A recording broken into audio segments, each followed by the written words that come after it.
بسم اللہ الرحمن الرحیم۔ ناظرین، اللہ تعالیٰ نے انسان کو اپنے جذبات کے اظہار کا بھی طریقہ اور سلیقہ بتایا ہے، اور یہ انسان ہی کی یہ فطرت ہے کہ وہ اپنے جذبات کا اظہار کر سکتا ہے۔ ان میں سے ایک جو ہے وہ ہنسنا بھی ہے، اور یہ ایسی صفت ہے جو کہ انسان کے ساتھ مخصوص ہے۔ آپ نے کبھی کسی مرغے کو مسکراتا ہوا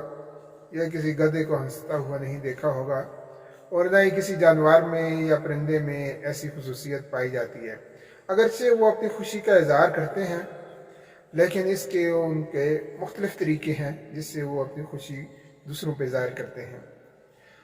ہنسنا انسان کے جبلتی اس کی اظہار ہے، اور اس کا ایک عادت ایسی ہے جو کہ اللہ تعالیٰ نے اس کی فطرت میں ڈالی ہے۔ اور یہ ہنسنا جب انسان کے جذبات کا، جب اسے خوشی بہت زیادہ ہوتی ہے تو اس کا ایک اظہار کا ایک طریقہ ہے۔ اور بعض دفعہ انسان جو ہے وہ دوسروں کی کسی حرکت پر یا کسی کے بات پر یا لطیفے پر بھی ہنستا ہے، لیکن ہنسنے کا ایک افسوسناک پہلو یہ بھی ہے کہ زیادہ تر انسان دوسروں پر ہنستا ہے، دوسروں کی غربت پر، دوسروں کی مفلوک حالی پر، دوسروں کے اٹھنے اور بیٹھنے پر، ان کے لباس پر، ان کے گھروں پر، ان کی چیزوں پر ہنستا ہے۔ اور یہ چیز اس کے لیے ممکن ہے کہ شاید کوئی طمانینت کا باعث ہو، خوشی کا باعث ہو، لیکن دوسروں کے لیے ان کی زندگی میں زہر گھولنے کے مترادف ہے۔ ہنسنے کی بھی آداب ہے، ایک جو مخصوص ہنسی ہوگی جو کہ صرف ہونٹوں پہ کھیلتی ہے، اور اس میں نہ کوئی آواز ہوتی ہے اور نہ دانت دکھائی دیتے ہیں، اس ہنسی کو تبسم یا مسکراہٹ کہتے ہیں۔ اور ایک شخص نے بتایا، رضی اللہ تعالیٰ عنہ کے صحابی تھے، انہوں نے بتایا کہ میں نے کبھی بھی رسول اکرم صلی اللہ علیہ وسلم سے زیادہ مسکرانے والا کسی اور کو نہیں دیکھا۔ آپ بھی بہت زیادہ مسکرایا کرتے تھے، اور آپ سے کوئی ہنسی یا کہکے کا فعل کم ہی سرزد ہوئے ہے، اور آپ سب سے زیادہ مسکرایا کرتے تھے۔ اور یہ بھی فرمایا کہ ایک مسلمان کے لیے دوسرے مسلمان کو اگر کوئی تحفہ دینا چاہتا ہے تو ایک مسکراہٹ بھی اس کے لیے صدقہ ہے۔ لیکن ہنسنے کے مواقع بھی ایسے ہوتے ہیں کہ جو واقعی ہنسنے کے مواقع ہوں، کسی کی غمی پر، کسی کی ناکامی پر، کسی کے گرنے پر، اور کسی کو اس کی مشکل پیش آ جائے تو اس پہ ہنسنا یہ جو ہے کسی صورت جو ہے پسندیدہ نہیں ہے، بلکہ اگر کسی کو کوئی غم پیش آ جائے اور اس میں بھی بعض انسان ہنستے ہیں تو یہ انسانیت سے گری ہوئی حرکت ہے۔ اور کسی کے لباس کا مذاق اڑانا، کسی کے مذہبی عقائد کا مذاق اڑانا اور اس پر ہنسی اور ٹھٹے جو ہے وہ کرنا، یہ بھی انسانیت کے لیے جو ہے وہ اچھی بات نہیں ہے۔ حکماء اور اتباع جو ہیں وہ ہنسی کو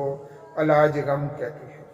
کہ یہ غم کے اظہار کا، غم کے خاتمے کا اور غم کو غلط کرنے کا ایک ذریعہ ہے۔ اور آپ یہ دیکھ لیں کہ بچوں کو ہنسنا، بچے جو ہنستے ہیں اس میں کتنے لوگوں کی خوشیاں اس میں وابستہ ہوتی ہیں، اور اس کے علاوہ جو بڑے ہنستے ہیں ان کا بھی ایک اپنا ایک لطف ہے۔ اور کسی کو دیکھ کر جو اپنی طرف آئے، آپ کے مہمان ہو، اس کا ایک تبسم کے ساتھ، مسکراتے ہوئے چہرے کے ساتھ اس کا استقبال کرنا بھی ایک اچھی اخلاقی صفت ہے۔ اور اگر کوئی غصے میں آ جائے اور آپ سے سخت کلامی کے ساتھ مخاطب ہو تو ایسے میں آپ کی ایک دلآویز مسکراہٹ اس کے غصے کی آگ کو ٹھنڈا کر سکتی ہے۔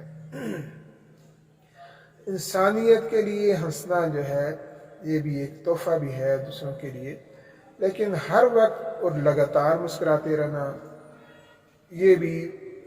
انسان کے لیے کچھ زیادہ مناسب نہیں ہے۔ اور اگر انسان خود کو لطیفہ سنا رہا ہو تو اس سے پہلے وہ خود ہنسنے لگ پڑے تو یہ بھی اچھا محسوس نہیں ہوگا، اور اس کی اچھی فیلنگ لوگوں کے لیے نہیں ہوگی، بلکہ دوسروں کو ہنسانا اس کی کوشش کرنی چاہیے۔ لیکن اس کے ساتھ ساتھ سرے بازار کھلکھلا کر ہنسنا جو ہے وہ بھی بازاری ذوق کی علامت ہے۔ عورتوں کے سامنے ہنسنا اور کہہ کے لگانا معقولیت کے منافی ہے۔ نجی محفلوں میں آپ ہنس سکتے ہیں اور کھلا کر ہنس سکتے ہیں، لیکن راہ چلتوں کا مذاق اڑانا اور ان پہ ہنسنا جو ہے وہ بدتمیزی میں داخل ہے، اور کسی میٹنگ یا تقریب میں بار بار ہنسنا جو ہے وہ آداب محفل کے خلاف ہے۔ اس لیے اس کے ساتھ ساتھ کسی کی بے چارگی پر اور کسی کی بے بسی پر ہنسنا جو ہے وہ سنگ دلی کے مترادف ہے۔ اس لیے ہنسنے میں بھی ہمیں اس کے پہلو پر غور کرنا چاہیے کہ آیا ایک دوسروں پر کیسا اثر ڈالے گی۔ یہ ہنسنا آپ کی خوش طبیعت کی بھی اور اچھی طبیعت کی بھی علامت ہے، لیکن اس میں بہت زیادہ ہنسنا جو ہے وہ چھچورا پن طبیعت کا ظاہر کرتا ہے کہ ایک حد تک انسان جو ہنس سکتا ہے، ظاہر ہے کرخت اور سخت شخص ہو یا اس کا مزاج سخت ہو، لوگ اس سے بھاگتے ہوں،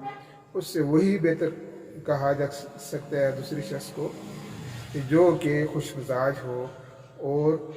ہنستا بھی ہو اور ہنساتا بھی ہو، مسکراہٹوں کے پھول جو ہے دوسروں کے لیے بکھیرتا بھی ہو۔ اس لیے یہ جیسے کہ شروع میں نے آپ سے عرض کی تھی کہ جو ہنسنے کی جو قوت ہے یا صلاحیت ہے اللہ نے انسانوں کو دی ہے، اور ہم انسان بن کر اس صلاحیت کا استعمال کریں اور بے موقع ہنسنے کے بجائے بر موقع اس کا استعمال جب ہوگا تو یہ واقعی محفل کو زعفران زار بنا دے گی۔ جیسے کہ بعض لوگ جو ہے وہ آتے ہیں کسی محفل میں تو ایک پوری محفل کو اس کی شمع محفل بن جاتے ہیں اور رونق کی محفل جو ہے وہ کہلاتے ہیں۔ اس لیے ہمیں اس صلاحیت کا بہتر استعمال کرنا